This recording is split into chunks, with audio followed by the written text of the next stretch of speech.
Hello everyone. This is the tutorial to the second homework in biodiversity and survey and analysis. And you'll recall that when we did our field work during the first week of class, we were at Jack Creek and we were recording the richness and percent cover and species composition of species in our transplant experiment, where we moved sections of turf from high elevation to low elevation to simulate climate change. We called it the Mirren transplant experiment because it's being led by a group of researchers from Mirren, and this is actually being repeated all around the world. So, as you'll recall, this is slide number 22 from the lecture from Wednesday morning in Jack Creek. And you'll recall the aim of the experiment is to assess the invasibility of higher elevations in response to climate change. So we moved turfs around, as I said, but then we noticed something. And we hypothesized that there is fewer plant species, lower richness, and a difference in composition as a result of the transplanting. So the aim of the homework and the aim of our data collection was to collect data on that, and the aim of the homework today is to test for differences in species richness and plant species composition between the transplanted turfs and undisturbed turfs. So homework 2 is up on D2L, and we're using the Jack Creek data. Remember, the plots were 0.5 meters by 0.5 meters, and we moved the turf from high elevation from low elevation, but not vice versa, turfs from low elevation to high elevation, because it doesn't make sense for climate change projections. It's not projected to get cooler. So we want to specifically quantify the differences in species richness, the number of species, and then we're going to analyze the beta diversity, or the change in species composition between the different types of turf. So the way the coding in the data set looks is we have alpine community, that's the community we moved from low elevation to high elevation. And we have the low elevation community, which we just dug up and moved around randomly within our common garden.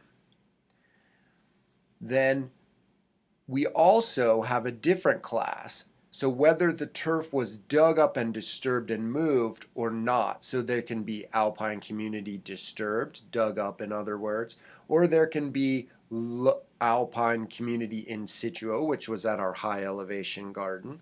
And then we had the low elevation community, which was in situ, or just left as was, not disturbed. And then we had the low community that was dug up and moved to other places at the low elevation site.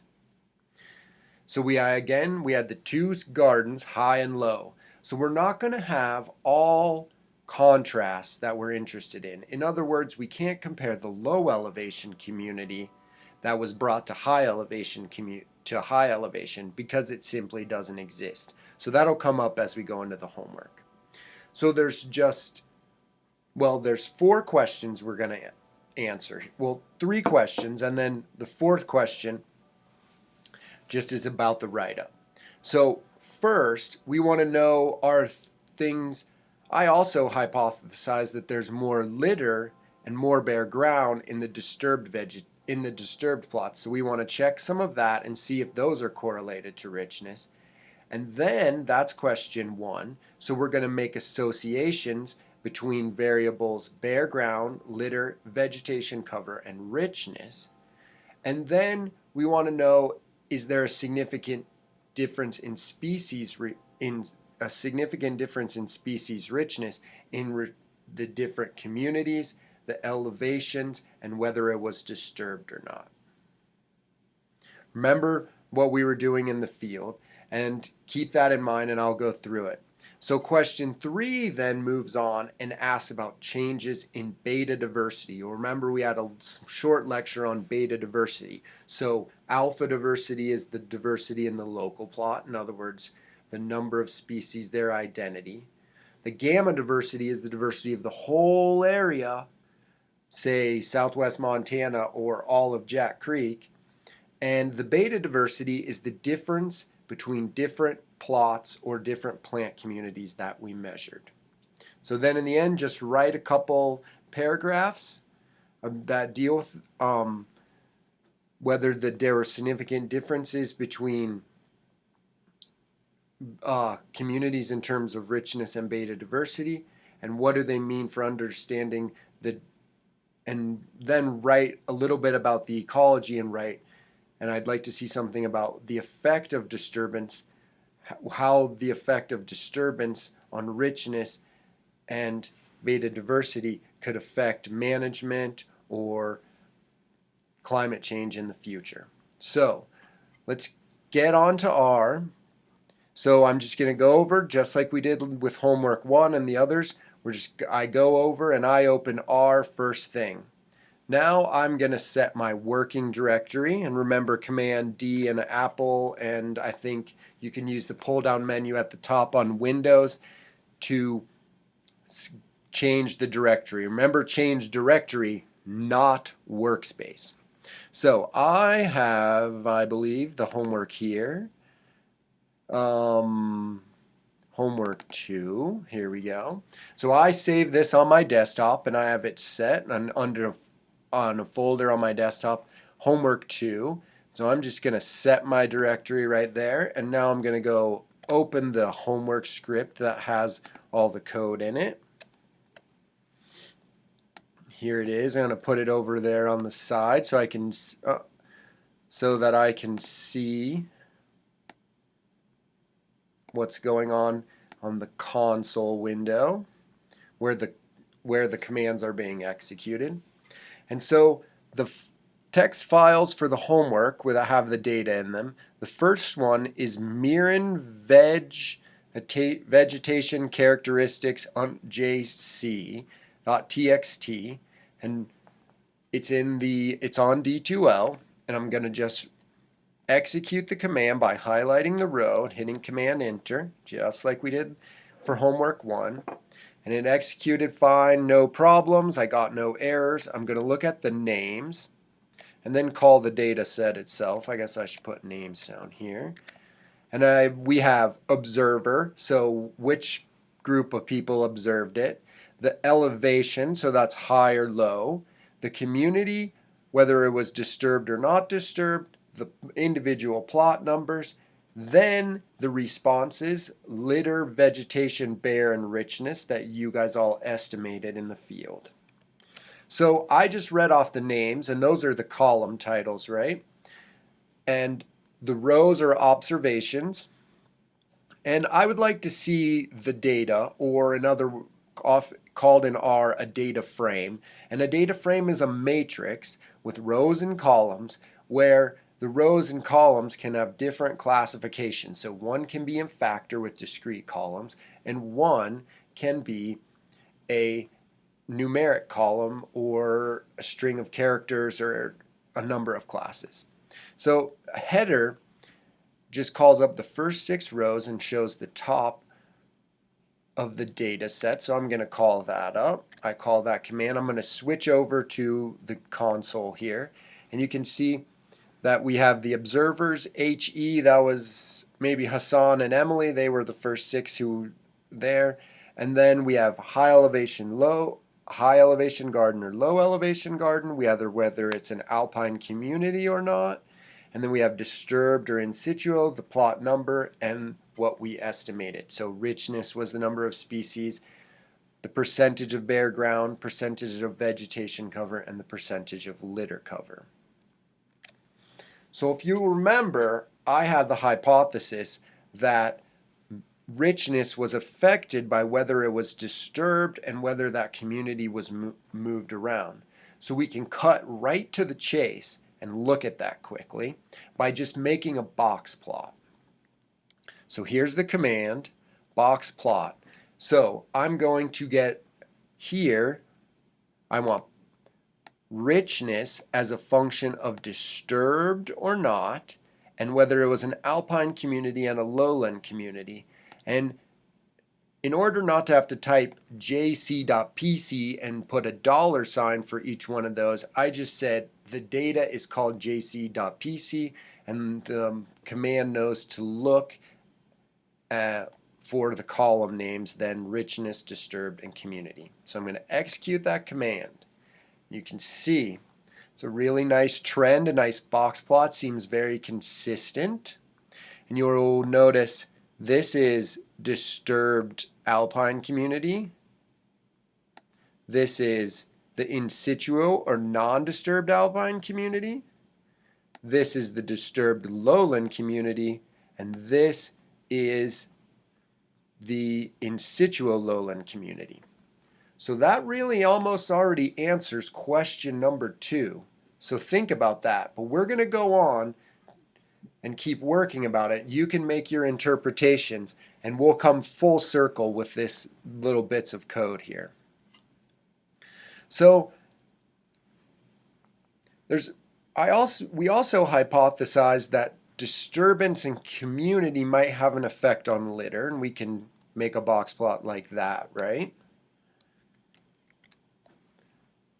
Interesting results. You might interpret them yourselves. And you could also make a box plot where bare ground was predicted by disturbed and community, and whether vegetation cover was predicted by disturbed and community. And that might be a good part of your explanation in question number 2. But actually question number 1 asked whether some of the data were correlated to each other. In other words, is the amount of bare ground correlated to the amount of vegetation cover, or the amount of richness, or the amount of the other ones. So let's review those real quick. And so remember we had litter and bare, and you might expect them to be correlated to each other. So I'm just going to call it up, and it says it there in the code below, but we're going to just call it up again here. Switch over to command number 1, or to the console, and you can see that the correlation of litter in the plots to bare in the plots is negative 4.48. So in other words, as the amount of litter goes up, the amount of bare goes down. And if it were a perfect correlation, it would be a 1-to-1 correlation. But in this case, it's a correlation of negative 0.48, which is about 50% of the time, or you could say 50% of the time, or 48% of the correlation. They're 48% correlated to each other. And I can also do this for all of the, and then I could compare litter and vegetation cover. And notice that I put in there complete observations in this code. And they're negative 0.46 or 47 correlated to each other. So similar to litter and bare ground. But I put complete observations in there because of something. And that was because if you call up by just highlighting jc.pc $litter and sending it over to the console, you can call up the actual data that's being correlated. So you can see that there are the percent cover values for litter, and you can see here the correlation the values of vegetation cover. And you notice at the end there's this NA. That means not applicable, not applicable. And it means that we had an error in the data, or the data wasn't recorded, so we're missing a value. So the correlation function would give me an error because it doesn't know what to do with the NA when it occurs to it. So if you type $COR, you can call it up and you can see, you can read right here in this part of the section what to do. You can use everything, all observations, complete observations, any or NA or dot complete, or pairwise complete. So I told it to use all complete observations, which means it drops the last observation of litter and the last observation of vegetation because it's not a complete observation. And you can actually make a correlation matrix, so how everything correlates to each other, by just saying that using here the correlation Jack Creek columns 6 through 9, and we can see what that data is right here. We'll slide up, and you can see that it's litter, vegetation, bare, and richness. And so we can correlate all those, and R does it automatically and makes this correlation. So litter is 100% correlated to litter, and vegetation 100% correlated to vegetation, bare 100% correlated to bare, and richness 100% correlated with richness. That makes sense, right? So that's the diagonal of the matrix. And so if we go read this, and this is how you do it, we'll follow litter down the column. We can see litter is correlated to vegetation, litter's correlation with bare, and litter's correlation with richness. So interestingly enough, litter and richness are not strongly correlated, but are negatively correlated. So as litter goes up, or as richness goes up, as litter goes up, richness goes down, and as richness goes up, litter goes down. And you can see that for the others. So there is the information you need to answer question number 1. So we'll move on, and just a little bit of a data exploration here. Let's see, let me get to the right spot in the code by the line.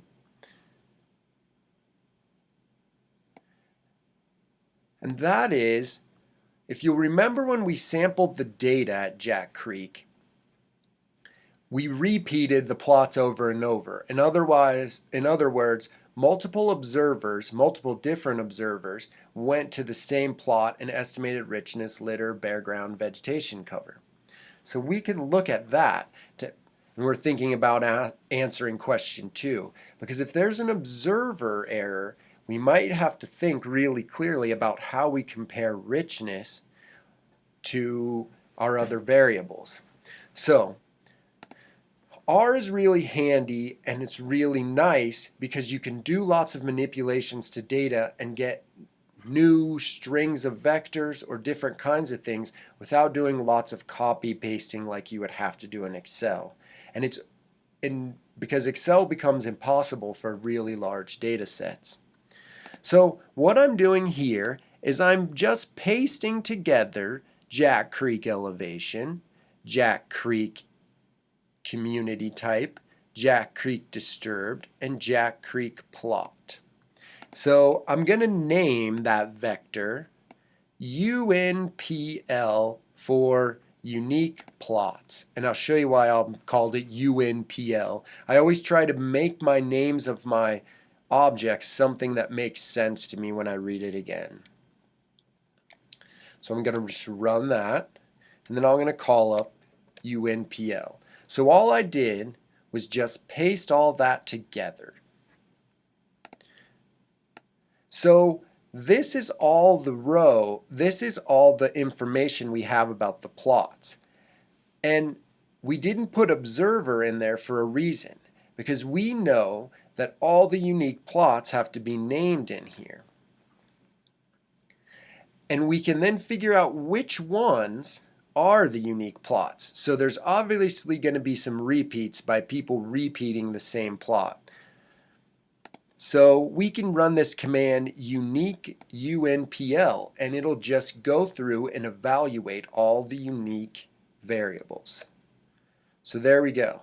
I just did it. And you'll notice it has a different length. Here we have 49, 50, 51, 52, 53, and this one has a length of 33, 34, 35, 36, 37, 38, 39. So let's go back to the script.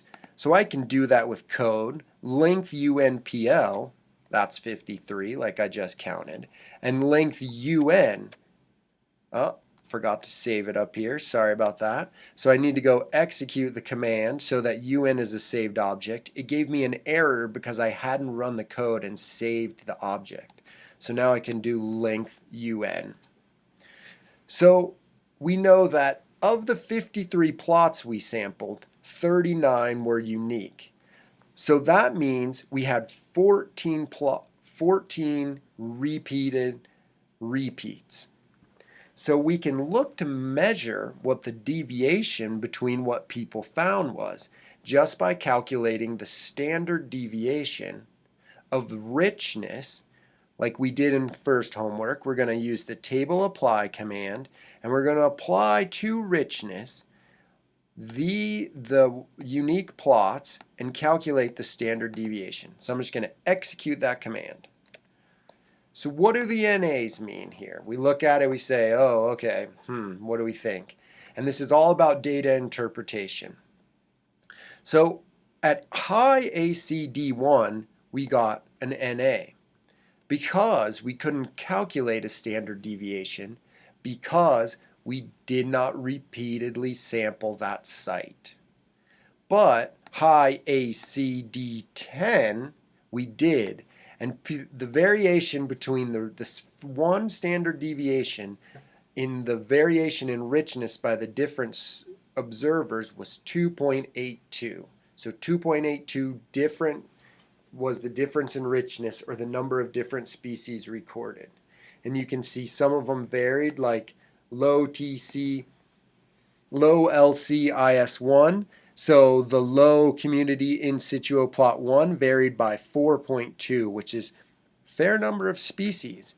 But the question is that an important effect? And is that an important effect on what we did? So we can think about how to analyze observer error. So let's move on down the script a little bit, and we can analyze if that was a significant effect. So we can call up this box plot. Remember we made this box plot right here with DAC, with all the different treatments, and we have this richness treatment. So if we then make a model here, a linear model, LM for the function, of richness in response to elevation, community, disturbance, plus observer, using the Jack Creek data, means we're going to fit a model in that order to see how well these different variables predict.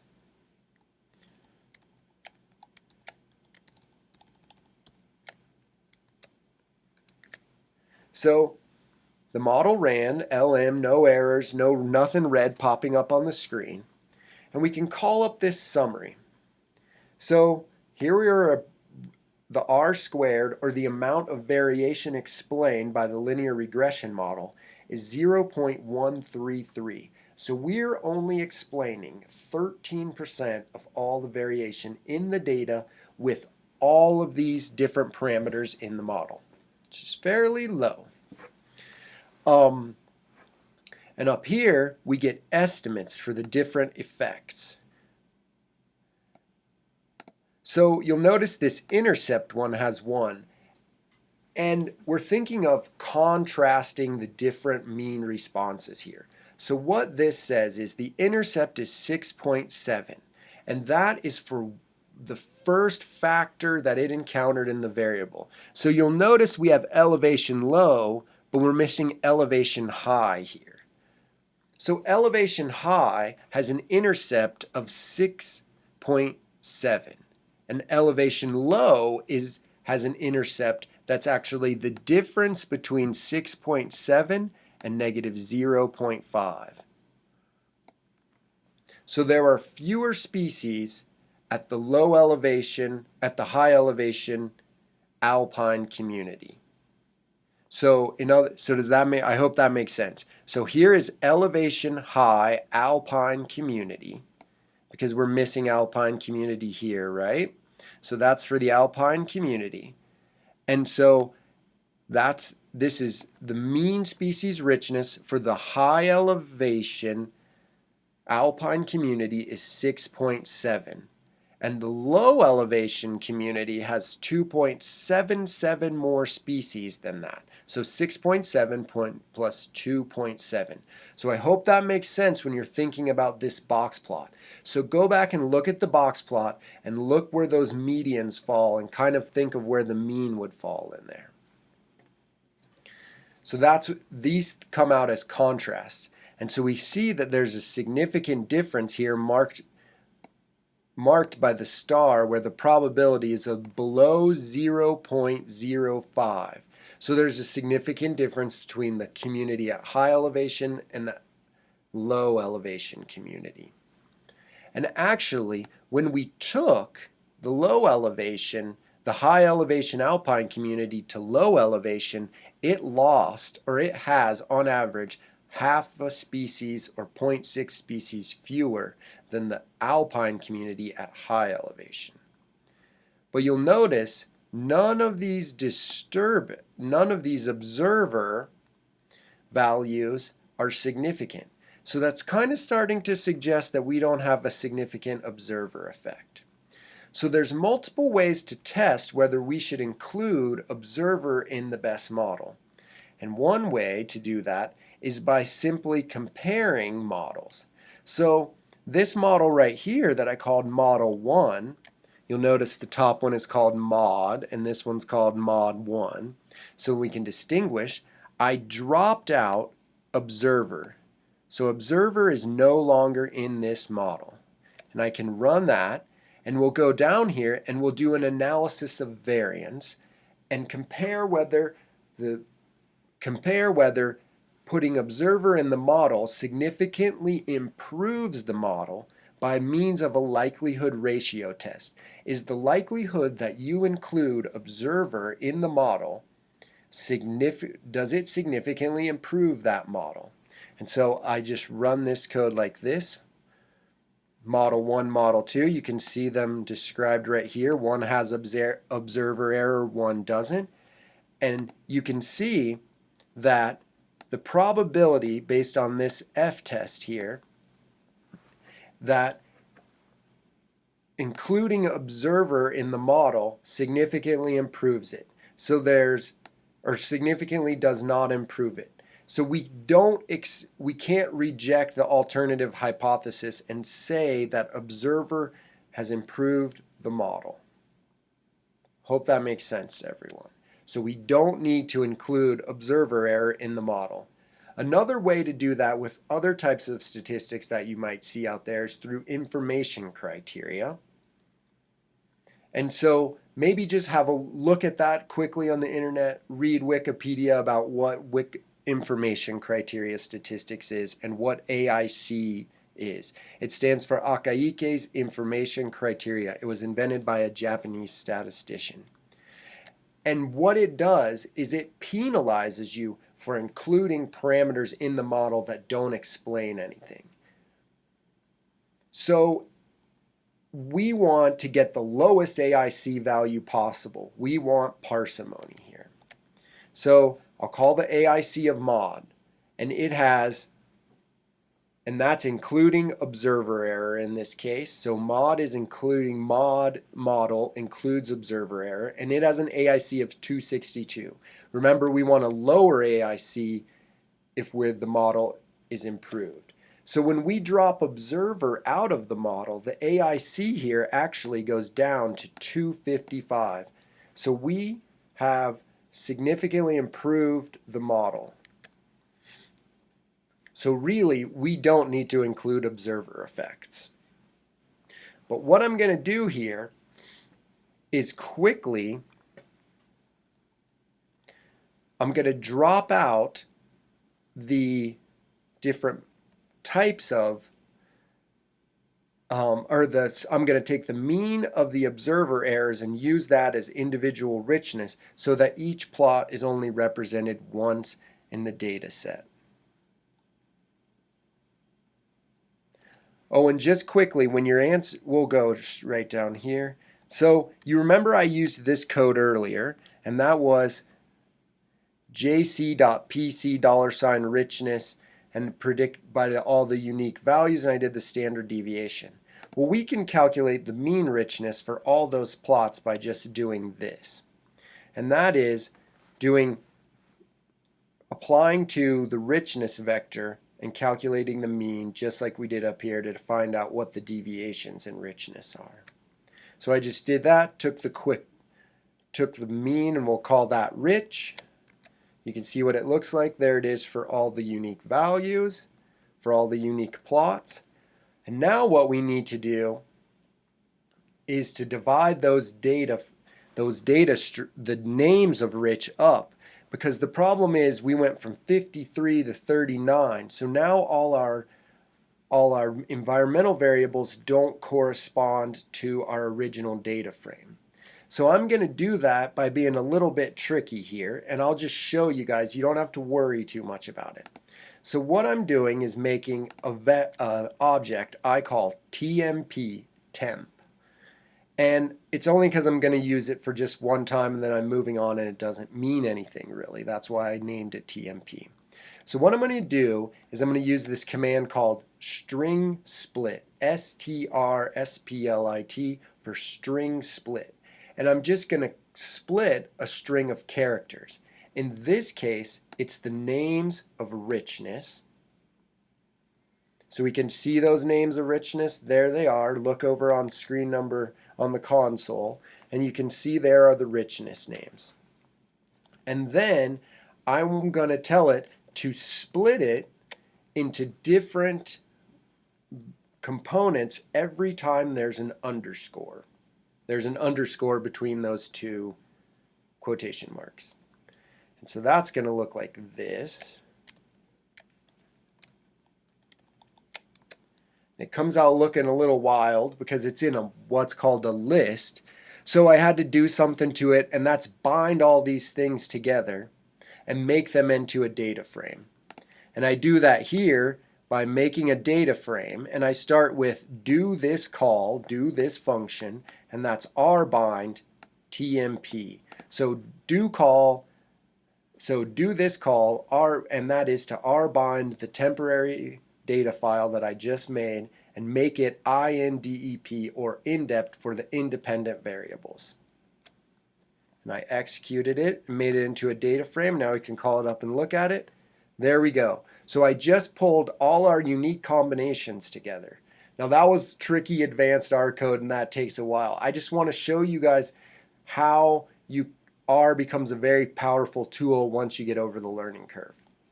So now we want to go back to this analysis of variance, or thinking of analyzing the different factors to understand if there's a significant effect or not.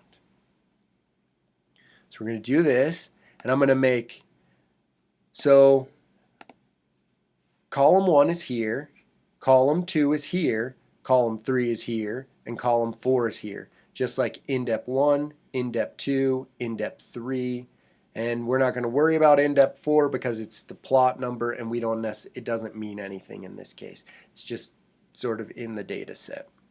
So I'm going to make a model, a linear model that has the interaction, that's this multiplication symbol. So that means it can be nonlinear. They can interact with each other to change things quickly.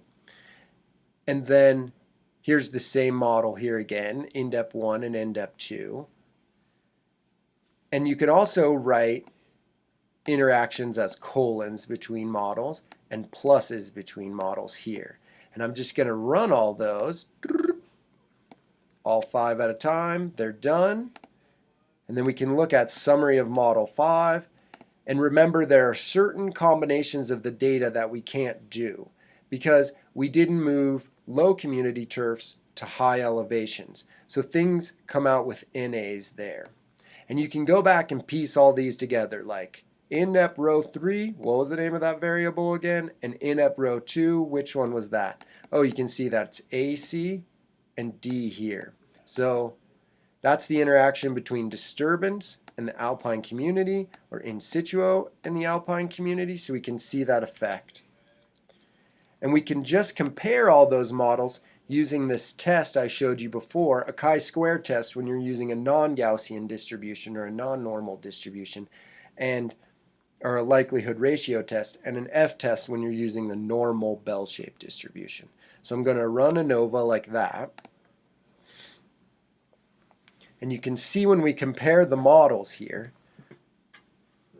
that model 1 has just the interaction of 1 and 2, and you can see them listed.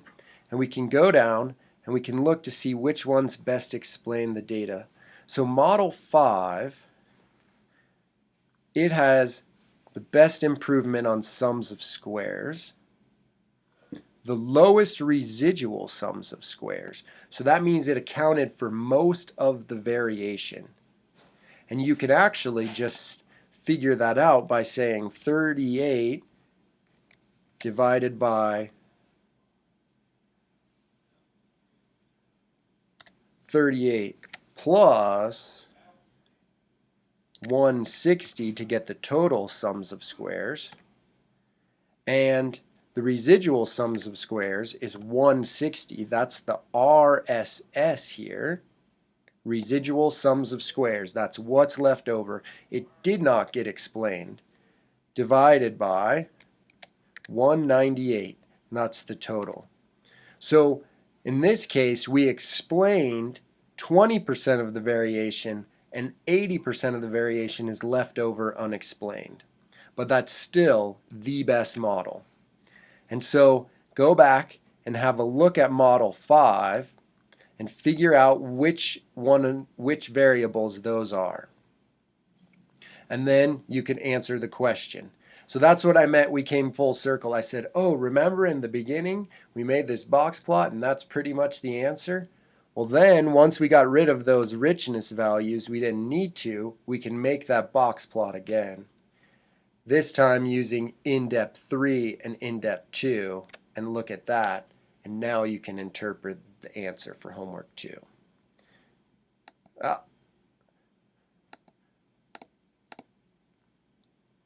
So sorry, that was a little bit of a long-winded answer, or a long-winded tutorial, but I just want to show you the power of R. So now as we move on, we're going to think about the beta diversity analysis. And that's thinking how similar are plots, and is there a difference between treatments? So in other words, how much does the vegetation composition vary between treatments? And so you'll remember we talked about that, and we talked about how it would be a pairwise comparison. So you would compare plot 1 to plot 2, plot 1 to plot 3, and plot 2 to plot 3 to get all the pairs of possible comparisons. Those pairs, the possible number of pairs, is n times n minus 1 for all the number of possible combinations. So you can imagine that's going to increase the number of points we have. So we're going to be dealing with a big matrix, but we're going to be doing the same basic analysis of variance methodologies. So this has a different data set, and this comes from our Mirren transplant experiment data set, and it just has all the species in there rather than just richness, bear, and litter. So I'm actually doing some kind of tricky code here, but it's actually nice to have, and people who've taken this course and gone on to use R in the future, and actually a lot of them have, that they said, thanks for giving me this code. So this is why I'm trying to put some extra code in there. You might say, oh, I remember how to do that, and Tim gave me that little bit of code. It's kind of like storing little scraps of paper. So what I'm doing here is I'm reading in the data. And the way the data was recorded is referred to as long form. And you can look that up on the internet too. Google long form data. So it just means that each species has a record, and we can take a look at the names of the plot. So here we have elevation, plot, location, disturbance, species, and cover. So in this case, the species aren't listed across the columns yet like they will be, and that's called wide form data. So what I'm going to do is similar to what I did before. I just pasted these together and separated them, in this case with a period. I pasted elevation, plot, location, disturbance treatment so that we have all the unique values. And then I made another data frame in this next line of code here that just combines the species and the cover together with the new variable pl.u here that I made for identifying all the unique rows. And then I named them. I told them that it's named plot, species, and cover. And then here I reshape it, and that's the nice thing. There's commands in R that will do this automatically. I want it to reshape the data so that the X variable will be plots. That's, in other words, the number of rows. And the Y variable, the columns, will be the species. And I want it to be in direction wide, so make it into a wide form. And then here I use something just to get rid of a lot of NAs that occur because the species wasn't recorded, and I make those into absences by naming them zeros. You don't have to worry too much about this, but you may find it useful in the future. So it gave me 11 warnings there. It didn't mean it didn't work, and I can actually see the warnings by typing warnings. And it actually just says that in reshape, multiple row matches for species bear. So we actually recorded bear multiple times in the same one, or Phlium pratense. So it just told me, I'm giving you a warning. I just took the first one. So it didn't take the second one. And we'll go back and have to clean up that data. And so then we're going to look at the names now of wide. I called it wide, and you can see we have cover dot, and that's unfortunately the way R names it, and it becomes a little bit of a pain to deal with, but not too bad, and we'll just leave it. So we know that all these columns are, for example, cover of Carex gyri, the cover of rock, cover of lichen, cover of dandelion, Traxcoma officinale. So now back to the data set.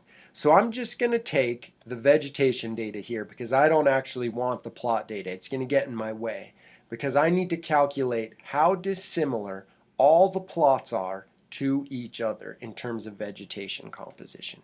And I'm doing that here with this. And I'm going to just subset the data out by saying I know that the name of the first column is the plot, and I don't want it. So I want to take of the wide data, column 2 to the second dimension of wide. So what is the dimensions now? So I'm going to say the dimensions of the data now are actually 87 plots by 88 rows. Remember, the columns are rows, that's 88, and that always comes second. So it's always X, Y, or rows columns when it's being reported. And that we have 88 plots. So I know that number 2 right here from the wide data set, give me all these. So I have just the vegetation data, and you can go look around in it all you want.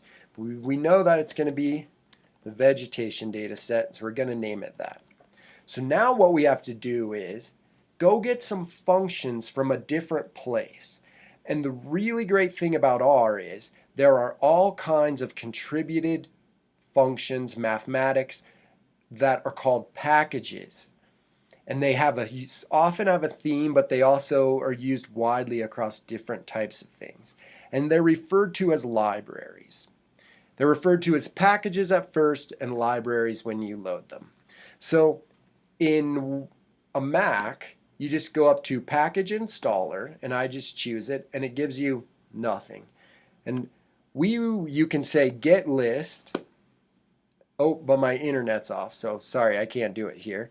But you can type in vegan right here, get list, and then it'll work, and then you can click install dependencies and install selected. So make sure you get it installed first.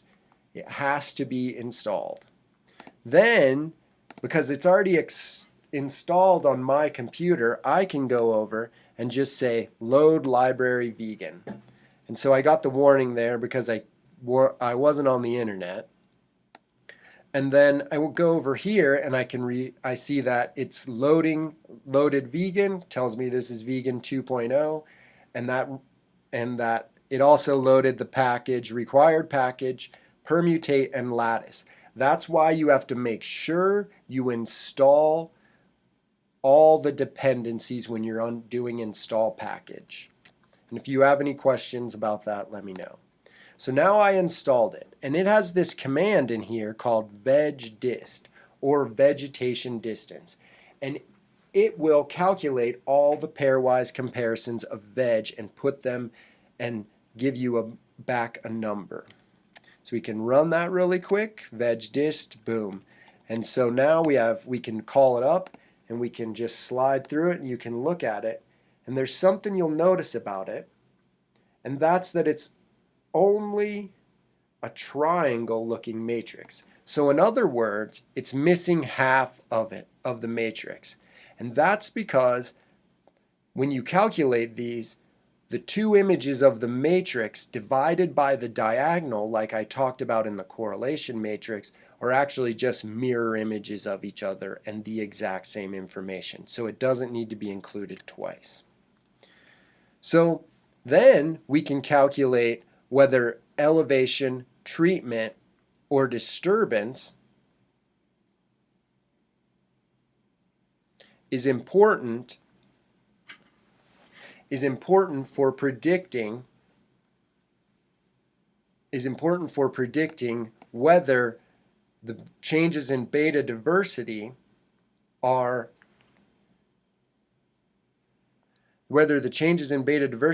predicted by the different treatments. So sorry, I noticed there's a slight error in the code, and I'll have this moved around. And it's that Adonis should go down here, this bit, because that's the function we're going to use, and I'll show you about that. I must accidentally drag that higher. So the first thing I'm going to do is calculate two different types of similarity measures between plots. The first one is called the Bray-Curtis, and it's just Bray in this VegDist. I'm just going to run that quickly. Oh.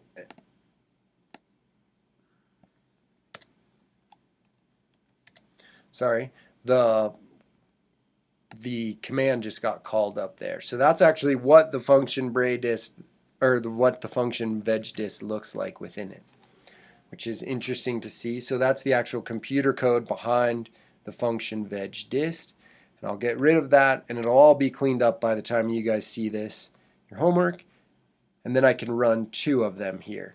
I did two different things, and that's VegDist calculating Bray, and another type of similarity measure that we talked about in class, and that's actually J for Jacquard. And you can look back at the treatment lecture to see what the Jacquard looks like. And you can also look back at the treatment lecture and see that there's a big list of similarity measures in one of, I think, about slide 17 of that lecture. And you can see how many different types there are. And you can actually just call those all from this function beta diver or beta diversity.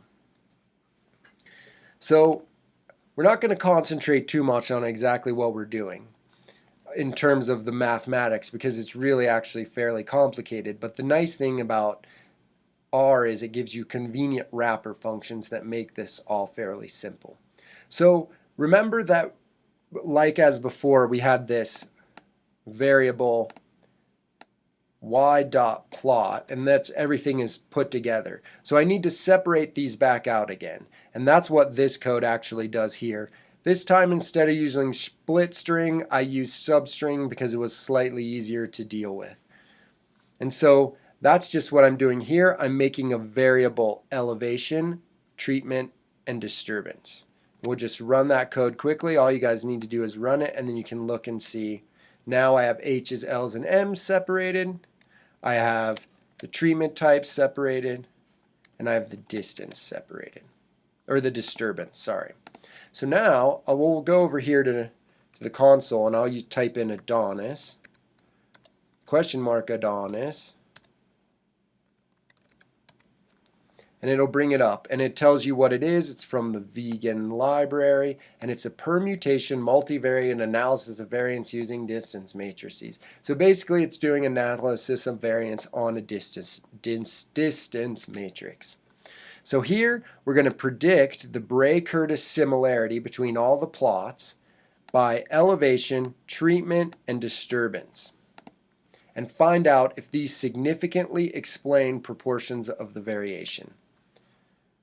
So there we go. Over on the first one, you can see that whether the garden was high and low, did it predict differences in variation? Yes, it did, and it actually explained 18% of the total variance in vegetation composition. Treatment, however, explained way more of that variation, 34% of the variation in composition, and that would be the low community, alpine community, and then here the disturbance, whether it was a turf or whether it was moved, explained about 2%. So yes, there are significant differences in the composition of the vegetation. And we can visualize that, and this is the last thing for today, we can visualize that in a couple of different ways. So we can do that here by calculating the mean distance between these groupings, elevation and treatment. And that's showing us that high alpine to high alpine, the different plots included in there are themselves 52% dissimilar from each other. And that high alpine, or the high garden and the alpine soil, is 60% different from the alpine community. And we can actually plot that out. And this is the last complicated bit I'm going to show you. And this is actually calculating the beta dispersal. And so how are they dispersed in space based on principal components? And I'll put up a tutorial of what a principal component is. And we're going to use this, we're going to predict by elevation and treatment the dispersal. So we're going to call it up. Whoa, that's a crazy looking thing, huh? So here's what it is. We've put axes through the data, and we've labeled with all these reds the centroid, or the central tendency of the different treatments. So if they weren't different from each other, they would all be on top of each other. The dashed line marks the space that these occupy, and the blue lines mark the distance from the centroid to each of the plots that were of that type. So for this one, all these where the blue lines go to were that type and had that composition based on the principal component. And so it's not so important, but I just want to give you guys a way to visually think about differences in species composition. And the last thing I'm going to do here is show you, and this can mess up your computer if you don't pay attention, or not your computer, but it can crash R. So execute the command identify centroids, MM, then go to your graphic, and you'll see that your mouse should be a plus sign now. So I can go click on this one and say that, and see that this centroid here is the low elevation, low community. And that this one is the low elevation alpine community. That was so the alpine community that was transplanted to low at the low elevation site. And this one is the middle elevation alpine community and the high elevation alpine community. And the last bit is the high elevation alpine soil and all those. So we clicked all 8. So we know the identities of all these. And so now we can kind of see that the low elevation, low community occupies this portion of space, and the middle elevation alpine soil and low elevation alpine soil and low elevation have very similar compositions. So those were the disturbed plots where we pulled all the soil out, which is not much, but they seem to be recolonized by the same thing. The middle alpine soil a little less, and the high alpine soil is even more distinct from those. So it's a very complicated graphic and it takes a lot of interpretation to think about. And don't worry too much about the last part, except there is a difference in species composition, so you can answer that question. And hopefully it makes sense. And next week we'll have a lecture that talks about differences in beta diversity. I'll also add a video that explains what principal components analysis is, or putting something in space based on distance, or dissimilarity measures like we calculated with veg dist and beta diver or beta diversity here. And hope it makes sense. Good luck with the homework. Ask me any questions. Ask Lisa any questions. And thanks for listening.